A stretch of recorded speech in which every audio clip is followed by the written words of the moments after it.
यो कोसीको बाढीले पार्न सक्ने प्रभावको पूर्वानुमानमा आधारित भएर चाहिँ यो राहत कार्यक्रम चाहिँ सञ्चालन भइरहेको थियो र यो राहत कार्यक्रम सञ्चालन गर्दाखेरि चाहिँ राहतमा नगदसहित त्यसमा चाहिँ केही थप कार्यक्रमहरू जुन चाहिँ सामग्री र सहायताका कार्यक्रमहरू थिए त्यसलाई चाहिँ हामी प्लस कम्पोनेन्ट पनि भन्छौँ र त्यो कार्यक्रमहरू चाहिँ विशेष गरी अति विपन्न जोखिममा रहेका व्यक्तिहरू परिवारहरू अपाङ्गता भएका व्यक्तिहरू एकल महिला भएका व्यक्तिहरू र अति विपन्न समुदाय जसको चाहिँ घर छैन एकदम उहाँहरू चाहिँ सुकुम्बासी हुनुहुन्छ उहाँहरूलाई चाहिँ बाढीले को कारणले गर्दाखेरि तुरुन्त अत्यावश्यक सामग्री सहयोग नगद केही सहयोगहरू दिँदाखेरि चाहिँ उहाँहरू त्यो बाढीले पार्ने अब असरलाई चाहिँ अलिकति भए पनि न्यूनीकरण गरेर चाहिँ उहाँहरू कोप गर्न सकोस् भन्ने अवधारणाले चाहिँ यो कार्यक्रम अगाडि बढेको थियो र त्यही अवधारणा अनुसार चाहिँ यो कार्यक्रम चाहिँ त्यो स्थानीय तहहरूमा चाहिँ हामीले सञ्चालन गरेका थियौँ। सबभन्दा पहिला नगरपालिकाबाट जुन यो बाढी आउनुभन्दा पहिला नै धेरै पहिलादेखि नै जो कोसीको बेल्ट हो होइन कुन कुन मान्छेहरू कुन वडाहरू बढी प्रभावित हुन सक्छ त्यहाँका स्थानीय वडा सदस्य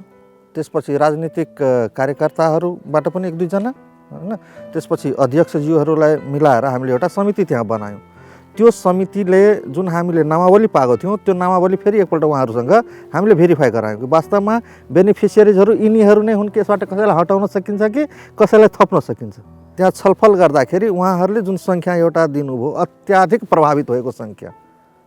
त्यो सङ्ख्या जब हामीले पाइसक्यौँ नाम पाइसक्यौँ त्यसपछि हामी त्यसलाई अब यो डाटा चाहिँ एक्चुअल डाटा यसको के हो भनेर हामी चाहिँ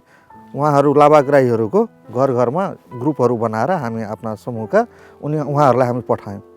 पहिले अगर यो कुरो तयारी हामी गर्दैन थियौँ भने त्यतिखेर त अप्ठ्यारो हुन्थ्यो कसलाई के दिनु पर्ला को कतिजना छन् के कुन कस्तो खालको सहयोग हुनुपर्छ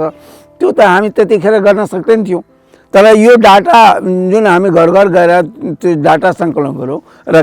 ब्याङ्क खाताहरू सङ्कलन गऱ्यौँ उनीहरूले चाँडै सहयोग पाएको थियो। तो हमरे गाम के एगो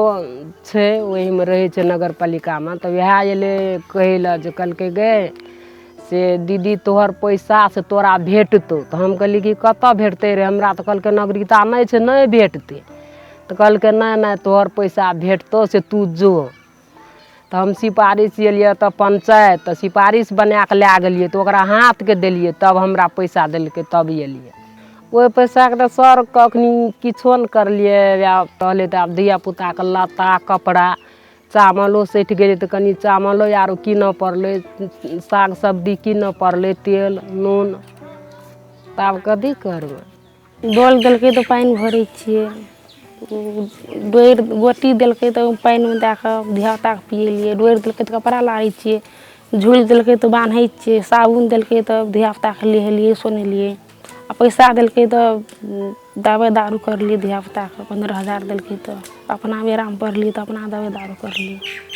5,000 बचल छै घर दुआर बनाबै छै घर दुआर टाट फरक गिरल छै तो बनेबै।